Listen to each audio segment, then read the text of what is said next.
आज हम सीखेंगे भिन्न के क्वेश्चन कैसे सॉल्व करते हैं। भिन्न के क्वेश्चनों में होता है जैसे कि ये लिखा हुआ है 2/4, तो ऊपर वाली संख्या को हम अंश कहते हैं और नीचे वाली संख्या को हर कहते हैं। इस भिन्न वाले क्वेश्चन में अगर हमारे हर समान हो यानी कि हर की संख्या अगर एक समान हो और प्लस का क्वेश्चन हो तो हम बिना कुछ किए इन 2 और 3 को प्लस कर देंगे।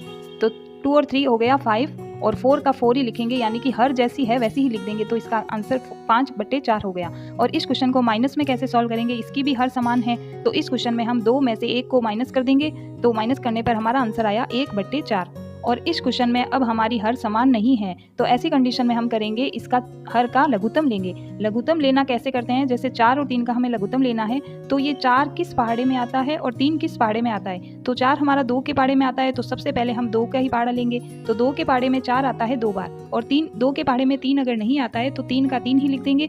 फिर हम 2 के पहाड़े में 2 आता है कितनी बार, 1 बार, फिर 3 का 3 वापस सेम का सेम लिख देंगे। अब ये 1 और 3 किस पहाड़े में आता है, 1 का तो पहाड़ा लगाएंगे नहीं, 3 के पहाड़े में आते हैं, तो 3 का पहाड़ा हमने लिया, तो 1 का तो 1 ही लिख देंगे और 3 के पहाड़े में 3 आता है 1 बार। और इन फैक्टर जो होते हैं ये गुणनखंड, इनका हम गुणा करेंगे, जैसे 2 × 2 × 3, तो 2 के 2 से गुणा किया तो 4, 4 को 3 से किया तो इसका लघुत्तम आ गया 12।